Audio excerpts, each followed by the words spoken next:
It's a new modern day rivalry. It's a Mario versus Luigi. It's an Ant versus Dec. It's an Obi-Wan versus Anakin. But today, we've got Donald Trump versus Elon Musk. But who's going to win? Find out in this episode.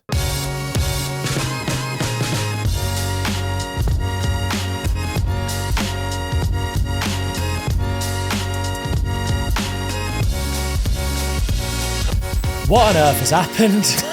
I mean, it's all gone to pot.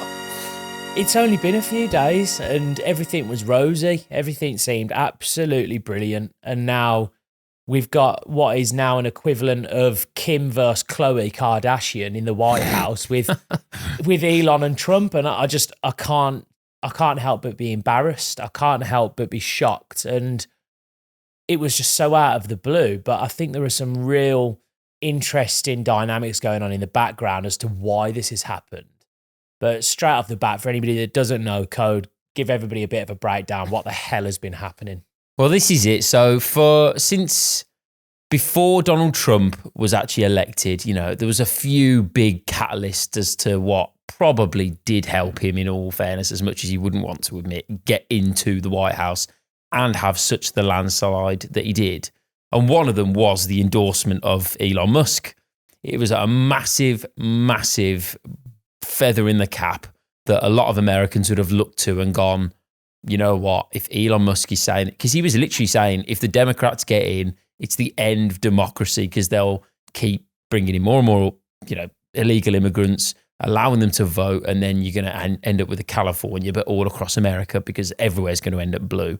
So he sounded the alarm on the Joe Rogan podcast and all over the place.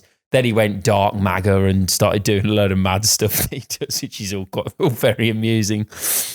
But it ended up being like the perfect, the couple that we all wanted. It was Mario and Luigi. It was the Mario and Luigi couple and, married at first sight sort of situation. And, again, it was going really well. The Doge team was set up. He was cutting costs, doing this, doing that, doing the other. And it was all going really well. But then came the big, beautiful bill that was not quite so beautiful. And I think Elon Musk, depending on where you get your sources from, had easily saved at least, $100 billion. And again, for context, the UK defence budget's about 50 billion. So, it's a lot of money, put it that way. And Elon Musk, again, during the whole thing, they've all been saying cutting costs. And then the big, beautiful bill is that they're spending over the next 5 years, 10 years, or whatever it was, another trillion, 2 trillion, 3 trillion odd dollars. And Elon Musk then has, I assume, gone into the White House going, Big Don, what are you doing? What's going on? And I mean, he had a black eye at one, but I don't know if you saw that. Well, you reckon Trump's giving him a right hook and said, stay in your lane, Musk? Yeah, probably. Well, this is it. So there's been some rumours and Patrick Bet-David called it a while ago where he kind of said, look, you got these two titans, you got these huge, you got the world's richest man and the world's most powerful man trying to work together as two captains of a ship. And like we know, you got to have someone who's going to make the decisions. You can't have two people on that caliber where it's going to come to blows. And he said it a while ago, and lo and behold, it sort of has. And his thesis that he thinks that, something might have been going on behind the scenes where Elon's kind of gone in and said, Trump, like what's going on? Like, you said you were going to be saving money. Like, you're putting this bill forward. And then Trump, as you can probably imagine, if someone said that to him, is going, Elon, you need to sit down, take a chill pill. And Elon's obviously, as he is, probably gone a bit crazy. And someone in the Secret Service, or maybe Donald Trump himself, has given him a punch in the eye. I think two people that struggle with authority when they are receiving that level of authority from another has spent their whole lives not needing to listen to other people. Yeah. It's very difficult because I relate to this. When me and my dad we started work together and I was working with him, and there's that relationship that goes from father-son to employee-employer or employer-employee. And I remember at the beginning, our dad would say, do this and do that. And I would go, yeah, but hold on a minute. Why don't we do this first? And his quick reaction was just, are you taking the piss? Don't you dare question my authority. Don't you dare do it in front of my staff. Know your place. Understand that you work for me and I can just as easily boot you out the front door as quick as you came in. And that was the discussion that was had many times. Thank you, thank you, Dad. But imagine I could very easily see a very similar dynamic happening where Elon might have disagreed with something that was happening or a decision that was made, got a bit too big for his boots in the sense that as much as he is incredibly powerful and does have some of the most successful companies in the world, one of the richest men in the world, obviously, he has been richest man in the world for a period of time. I don't know whether he was at the time, certainly up there. And maybe went a bit too far with Trump and said, what are you doing? Change this. I'm not happy with that. To which point, Donald Trump is doing the who's the daddy, going, don't talk to me like that. Who the hell do you think you are? You work for me. You are an employee of this government. I am the president. Don't come into this Oval Office with your attitude and your sass like you can imagine he does, because he is a bit of a weird guy. And he goes in waving his hands around saying, oh, we need to change this. And he's going to just tell him no. And then this is where, and I can imagine we sort of extrapolate this out further into wider society and other situations where you've got two varying points, two varying sides of a coin, and a disagreement happens. And unfortunately, in this case, we've got Donald Trump, who is the most powerful man in the world. He is the one that makes the decision. And so Elon's obviously flipped his lid and started going to Twitter and creating some of the most hilarious but also damning tweets that he could possibly have made. And over to you, because I don't know whether he's rescinded some of them or where it's at now. It started off with, I don't like this pork-filled bill. And it was used words to that effect. You know who voted for it, you did wrong, or you know who you are if you voted it, you did wrong. And that's kind of how it started. And then it kind of just went like a very fast snowball, building up momentum very quickly down that hill. And, comments ranging from JD Vance Donald Trump needs to be impeached. JD Vance needs to be president now. And that was like, Jesus, you're calling for the impeachment of the current sitting president of the United States. Like, Jesus. So that was a bad one. I'd say that was not a good day. And then it got even worse when he'd said about Donald Trump being in the Epstein files. He said, have a good night, DJT. It's like, oh my God. Bit of a mic drop moment, wasn't it? There, you've just made these assumptions. And this is the thing with making comments like that. And we've just done an episode talking about our story with Simon Squibb. And that'll come out either before or after this one. So make sure to give that a watch. But it's the same thing. It's like, you've got a side to the story or two sides to the story. And who knows what's true. And there's always that saying where there's three versions of the truth. There's my truth, your truth, and the truth. And the truth is somewhere in the middle of your version and my version, because we've all got our own side of a story. And this is the whole thing with perception, because what you perceive to be true and what I perceive to be true are never really the exact reality of what's occurred, because, again, thoughts and feelings come in. So truth is always kind of subjective because, again, as I said at the start, Obi-Wan versus Anakin, throwing the Star Wars references in there, there's that comment that was made, I think, at the end of the third film, where he sort of says, I believe that the Jedi are evil. And he was like, well, I believe in democracy. And it's like, well, then I think you're evil. Then I think you're evil. So it's just a different opinion. That's all it comes down to. And then, obviously, between the two of them now, you see, they've decided there's a bit of a friction. Squabble. There's a bit of a friction and he's just dropping bombs. So, you know, saying he's on the Epstein files, which, let's be honest, Pretty damning. could be true. Well, this is it, because he classified him as a friend, like a good friend, both Epstein and Trump. And it's a bit like, it ain't great. Like, it doesn't look great. You know, there's photos of them together. There's this and there's all this, you know, smoke and mirrory sort of stuff. And some of it's all out in the public. And we all know some of the high profile people that went to that island, and you think, Jesus, like, yeah, and a good look. So, you know, Elon Musk has deleted that comment now and issued like a bit of an apology. So I don't know what's kind of happened behind the scenes, but I mean, who would you take, you know, if someone gave you the series of events of what happened, who would you be more likely to believe out of the two of them? It's a really good question, a really tough one to answer, because it's like choosing between Hitler and Mussolini, to be fair. It's really tough. I mean, they both lie an abhorrent amount.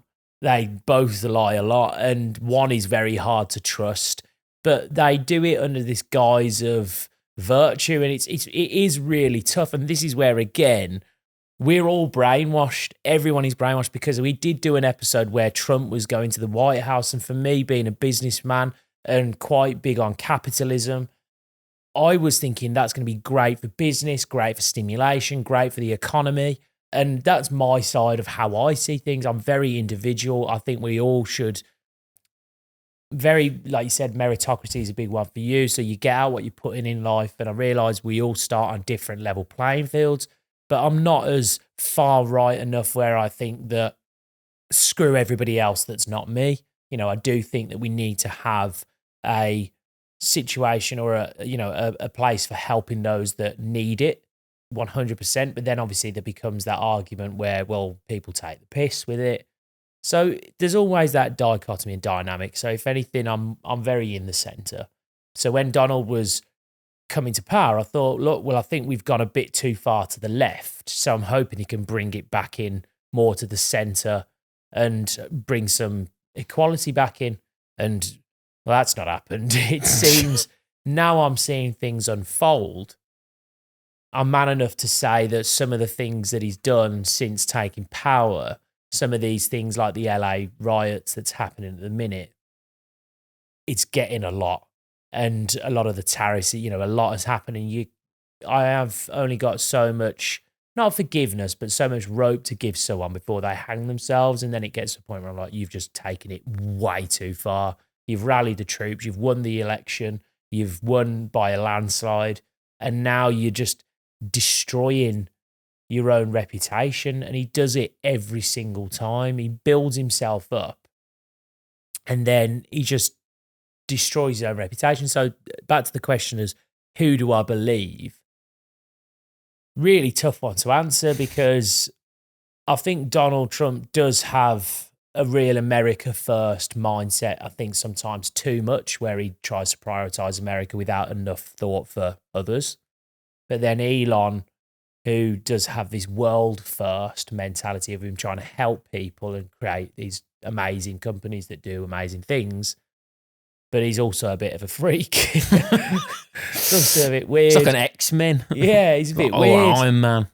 So I can't answer it. I really can't. I couldn't choose. See, so for me, like if they'd both said, right, this is what happened and this is what happened, I would go with Elon Musk's series of accounts if it was me, because I'd still, as much as he doesn't like to paint himself that way, Donald Trump, he is a politician now, definitely now, and he has been, like, he always paints things in such a light that he's like, we didn't really do that, no, I never really said that, and I think he does it. I think Elon Musk does it as well, but I think if the series of events came out, I would probably go with what Elon Musk gives as the accounts, because of he's less of a politician and the things that he doesn't say. He's like you say, the companies that he's built and SpaceX and, you know, Tesla and the Boring Company and Neuralink and like all these things to like help humanity, like you say. But then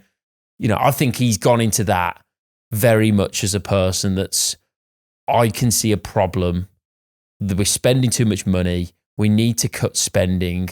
You agree with me, Mr. Trump, and I've been doing that for you. I'm not getting paid because he's actually not getting paid. Not that he needs to, but it's still just out of principle. He's not getting paid. And he's kind of been shot in the foot a little bit, where Donald Trump's now kind of gone, well, I'm now going to spend a lot of money. And he's like trillions, like 10 times, 20 times more than he saved. And he's gone, hang on a minute, you brought me in to save all this money. What are you on about? Like, what's going on with that then? I've not saved that much. You're just going to, the whole thing was pointless. And then he left Doge, had a black eye, and the rest is history now. So who do you think has come off worse from a reputation standpoint? So, out of the two. So short term, Elon Musk is going to now be worse because he's been ousted by the lefties because they're all burning down Teslas. And he was on the side of the MAGA supporters and they all loved him and it was all kind of going that way. But now he's kind of ousted them and now he's kind of just a lone wolf in the center, really. So it's kind of like, where's he sort of standing? So I think short term, Elon Musk is obviously going to be a lot worse off. But Elon Musk has got infinite resources, pretty much infinite money on like the things that he can do and say. And obviously he helped get Trump elected. He's gunning for JD Vance. So Trump's only got 3.5 years. So I think Trump will win the battle, but Elon Musk would win the war, if you want to kind of look at it that way. But yeah, what do you reckon? No, it's a really good way of putting it. I think that's a great summary. I think Elon's been damaged maybe irreparably with the amount of cost to his businesses. His stock prices are in the toilet. Yeah, cheers, Elon. Has that prick? Has that damaged your little stock? It has investment? A little bit, yeah. Quite happy about that. And it's a shame because obviously, but this is where you get to that stage of business and they call it, having fuck you money. And that's where obviously Elon has built himself up to the point where he doesn't have to listen to anybody. And money is power in a sense. And so he's got the most in the world. It would lead you to believe that he's one of the most powerful men in the world. That has to be true. And sometimes power can turn into madness and we've seen it happen time you end up with a chainsaw on stage. Yeah, absolutely. You can turn into a bit of a loon that way. But also, again, his character has always been a bit odd, but you have to be a little bit odd to have done what he's done and to achieve what he's achieved. Because again, there's that whole thing where do something exceptional. You have to be the exception. You have to stand out. You have to be different. So if you're just a normal guy in a normal job, standard day to day, you're never going to achieve anything to the levels that Elon Musk or even Donald Trump has done. So all these people are weird because they're the exception. You'd look at them and say, you are, by all accounts, a freak, because you would look at him and think you are not a normal person. You can imagine sitting down and having a beer at the pub with Elon Musk. As much as it'd be cool, and I'd love to pick his brain would work in such a different way to mine. It's like all these rock stars and singers and everybody that's done everything. Like I said, these are the exceptions. They're the ones that are going out there because for them, doing the normal doesn't compute. It wouldn't work with their mentality and their mindset and who they are as people. So, it's a shame to see it happen. It is putting my hands up. It's changing my perception of both of them as people. I think it was great to have seen everything go back to normal a little bit, but it's not been good, these last few months. And I mean, again, just touch base on it, the LA riots, again, that's another big one that's happening at the minute. And again, that has not been handled really great by the Don. Well, this is it. And it hasn't, but the media is spinning it in a way. And I kind of, at my own detriment, keep up to some of this stuff. I mean, there's other things kicking off at the minute as well, but we won't go into that now. But, the media's pictured it in a way that the anarchy was kind of kicking off before anyone really knew about it. I was watching videos on X, thank you, Elon, again, where there was videos of cars on fire and smashing up cars and stuff before the media had said anything about it. So then the media at the time are kind of saying, well, there's not really that much going on. You know, there's a few little protests and it's all very peaceful and da-da-da-da. Anyway, Donald Trump has seen the actual footage of what is going on and sent in the National Guard to try and quell that. But now that's stoked an even bigger fire. And now the media's saying, look at what's happening now. But an element of it was happening before, but definitely he has still poked the hornet's nest. So but then how do you sort those things out? But, you know, probably just locally law enforcement, but it's a difficult one to navigate. And this is the thing where you've got two sides of the story. No one's ever going to agree on everything. It's just the reality of the world. So I saw Gavin Newsom. He did a really interesting account of what was happening. He's basically saying that Donald Trump has 100% gone in and absolutely made the situation worse. Local law enforcement was getting things under control. And now, again, typical of Donald, he has stoked the fire and made things way worse. And again, that was the whole argument about June 6th. Same thing, or was it Jan 6th? January 6th, yeah. Yeah, so again, it's that whole thing where he stoked the fire yet again. So it doesn't help when you kind of give people the benefit of the doubt on one occasion. Something's happened, Jan 6th happened, and again, Donald held his innocence and said, well, I didn't really do anything. I told everybody to go home. But now it's happened again in a slightly different way, and he's now stoking fire again. So how much evidence do we need to sort of see that actually he is... Something's going on. So, you know, it's a sad state of affairs to see what's happening over there. Nowhere's brilliant, but I mean, it's crazy to me to see... So obviously this is all centered around the deportation of immigrants, or illegal immigrants, which is what he was voted in on. And he did say that he was going to do it. And to me, being honest, it was something that I saw as, I think I stand by the fact that every country should have a border. That's just a basic requirement for a country to exist, is you have to have a set border as to where our country situates. Yeah, and when you narrow it down even further, it's like when you live in your own house, you expect to have 4 walls to protect you from, you know, your own property and where you live. Yeah. If you didn't have those 4 walls and you just said, scrap the 4 walls, we'll leave those, I'll just have like an open floor plan, but like completely open. Come on. And then it was just like, come in, and people just come in and rob your donuts. You just be like, you kind of get a bit annoyed, funnily 100%. enough. But if you've got no walls around your house, it's like, well, you're not going to stop people coming in and taking shit. I can see what you prize more than anything in your house. Honestly, I'll stick the address in the comments below if anyone wants to come and rob his donuts. Tell me that. I ain't got a door on the hinge at the minute. It's what keeps happening. But yeah, no, it's true. It's a good thing, because again, a lot of what people do is on the other side of the argument for the whole, and I'm talking illegal immigration, because I am absolutely all for, and we in our business, we have legal migration where we have sponsored migrants come in from India, who's brilliant at what he does. We love him to pieces. He's absolutely brilliant. Varun, shout out to you, mate, if you're watching. It's absolutely great. I'm all for that. He pays his taxes. He's a brilliant member of society. He's a great member of the team. Sing his praises every day. He's absolutely phenomenal.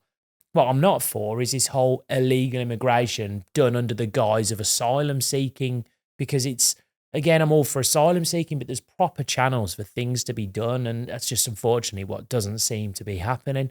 So then when people have this virtuous way of, and I remember the whole Ukrainian refugee situation, and everyone's so virtuous when they're not the ones having to house or having to support or pay directly for these new influx of immigrants to the country illegally. So the great video that I saw was this rally of people advocating for Ukrainian refugees to come into the country, and some smart ass with a clipboard is asking each of the people, hiya, I'm here with a Ukrainian refugee rehoming program, and I would really hope that, as you're clearly a supporter of Ukrainian refugees, that you would like to support taking a Ukrainian refugee into your home. And immediately it went from, let the refugees in, with a big picket, like a big sign. And then all of a sudden they go, oh no, I couldn't. Oh, I wouldn't be able to take one into my home. It's like, well, why not? I haven't got the room. Oh, you haven't got the room. Okay, well, where should they go then? Well, I don't, it's not for me to worry about that. And Someone then else's problem, someone is it? else's problem. So he asks about 10 people. Oh, I haven't got the space. Oh, you haven't got the space. Oh, I'm renting. Oh, you're renting, so you're not allowed. And the excuses that came out, and everybody is virtuous until they are the ones that have to put their hands into their pockets or sacrifice a bit of time or actually do something to help. And that's what pisses me off with the argument, usually from what would be considered like the left side, is that they're very quick to say, help save the world, clean energy, zero emissions, no litter, no pollution, 100% immigration, let everybody into the country. But then when it's like, okay, or, tax the rich, it's like, okay, well, by all accounts, we consider you above working class with your take home. So can we increase your tax as well? Oh, no, I wouldn't take mine. Or if I said, here's here's a question that I always like to pose to these people that are very much tax the rich. If I said, right, here's a game for you, hypothetical. Here's £10 million. Either you can keep all of it, or we can split all of this evenly with 1 million people, and each of you get £10 each. And how many do you think would go, oh, well, let's do that? It's not What they'd probably do. not going to happen. Yeah, and this is what most of the rich do. They'll say, I'll keep 8 of it and I'll pay my other 2 in taxes. Or I think they worked it out. 30% is like the perfect kind of tax rate that people 33. are happy. Yeah, people are happy enough with that they can say, yeah, fair enough. Like, I can see that seems fair. But any more than that, and people are like, right, yeah, I'm off. Because it makes sense. But on the caveat of that is you got to have a country that you can see the taxes going to and actually not have roads that have got potholes in. Your education system works. Your healthcare system doesn't take you 50 years to get an appointment for a blood test. And unfortunately, those things don't happen. I just wish that more and more people would, and I'm not trying to say like I'm the big I am, but very clearly at the start of this year, we did a podcast about Trump, his election, and what our hopes were for how things were going to go, and our general happiness at the fact that he'd won and what we thought that would bring to the economy. And we've very simply now held our hands up and said, do you know what? Actually, things are going wrong. Things are going very quickly downhill. And he's created there's been some wins. There's been some definite wins. But that's how I always look at things. I'm not so blinded by my own ignorance and by my own belief into something where I think to myself, well, Trump's a maniac and he's a dictator. So anything he does is evil. I just look at the situation and I create an opinion based off of what I feel at the time. And I just wish more people would do that rather than holding a belief that they hold so strongly. It's too tribal at the minute. And it's just people, they're kind of so indoctrinated into their own groups that they have to just believe everything in that one group and they can't veer out at all, or they get ostracized out of the group that they found themselves in, rather than be more pragmatic. And it's, I'm reading this book, Alchemy. I don't know if you've read it, with Rory Sutherland. Yeah. And he's kind of saying that, people, if you can be like unpredictable, and the reason why he likes Donald Trump is that if Hillary Clinton turned around and sort of said, I want to build a wall, when that was all going off and the Mexicans are going to pay for it, no one would believe her. Everyone would be like, come on, what are you on about? Like, shut up. We know you're not going to do that. Whereas Donald Trump will say, because he's so unpredictable, no one has a clue what he's going to do. It's a very powerful force because, no one really knows. Everyone's a bit like, oh, shit, what was he going to do? Is he going to make people build a wall, or was he going to do? And it's, I think it's done him well in, getting into the White House and make some of these decisions, but they're not working at the minute. Everyone questions their beliefs except for those that they truly believe in. And those are the beliefs they never think to question. And I love that quote because it's one of those things that everyone says. It's basically saying everybody thinks they're open-minded. Everybody thinks that they try to look on both sides of the coin. But the reality is a lot of people, they create their own view, their own opinion on a subject, and they never think to rethink, which sounds confusing. So I'll say it again. They never think to rethink.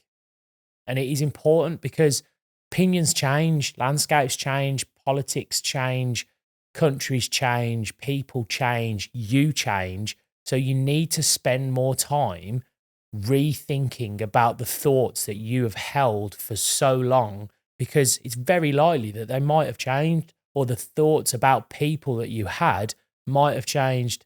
And it's just, the reality is we all change as people, and the world changes. Think about what the world was like 20 years ago. It's a completely different landscape now. It's not even remotely similar with AI and with politics and social medias and everything that's happened. So again, I love that quote. Everyone has beliefs, but sometimes you need to spend a bit of time questioning what you believe in and think about where they've come from as well. Well, it's about having multiple different sources of where you get your information rather than just one particular person on one side of the fence. I like to try and spread my knowledge across listening to lots of different people. Like I know you said that video you listened to is Gavin Newsom. Well, he's new scum. Trump coins him. But you listen to him, but then also Donald Trump, and then come up with an opinion based on the two people that you've listened to, and you kind of go, well, I'm with him a bit on that one, and with him a bit on that one, and I'll come and make my own opinion of the whole situation overall. And that's what anyone with any kind of common sense or logic would do. Like you said, there's their truth, your truth, and the truth in the middle. Where do you think this is all going to end up?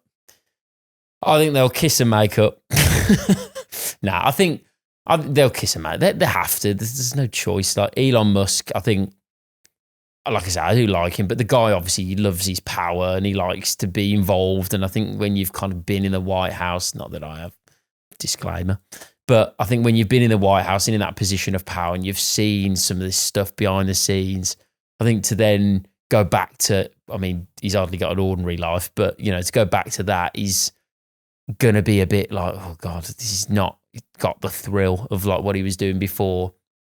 And Donald Trump needs Elon Musk because without him, he's the most powerful man in the world and he could cause a lot of infighting as well, like with JD Vance and this other stuff. So I think, it's going to be one of them spats. It's like a couple's argument, squabble, and yeah, they'll come back together. What do you reckon? I mean, one of the thoughts I've had since just talking about the topic is you said you would very much trust Elon Musk because he's done this, he's done that, and he's done the other. Whereas thinking about it, again, playing devil's advocate, he has got those companies, and you said it yourself, the state of Tesla since he has sided with Donald Trump has absolutely nosedived. And imagine if he's got investors, because he's not all powerful. He has got a board of directors, he's got investors, he's got people that are invested in his businesses that without them, he is technically nothing. So he has to make them happy. And if he is on a board and they are all saying to him, you need to pull your finger out, change some of these rhetorics, you need to, remove yourself from the side of Donald Trump all of a sudden. And if something is said to him where you are either going to lose your companies or you need to do a big show and remove yourself from Donald Trump, what better way to do it than saying, I found you in the Epstein files and I disagree with all these things and JD Vance needs to be president, you need to be impeached. Yeah. What better way to do it, So this is a thing where nobody knows and there's so many different opinions and facts and we only get a percentage of it when you see it in the news. But I think the true reality is by the time you see it in the news, it's already too late because they've already spun a narrative. They've already spun their thoughts and opinions. If you read it on one news station, you'd get a different input or output from another news station saying two completely different things. And it just because that news station is aligned with one side and the other one's aligned with another. So I think in life, you've got to form your own opinions, follow your own heart and do what you see is right for you. And other people are going to look at that and say you're wrong. But the reality is that's going to happen no matter what you do. You can please some of the people some of the time. You can never please all of the people all of the time. And that is a lesson for everybody watching at home. So it's been an interesting conversation. Donald Trump and Elon Musk, you got the red team, you got the blue team. And for me, it's been interesting to watch what happens behind closed doors. And I think Elon Musk buying X has shown that, this stuff is a lot more accessible than it was years and years ago. But, we like to discuss these topics here and also share our opinions. Like, subscribe, and tell us what team you're on.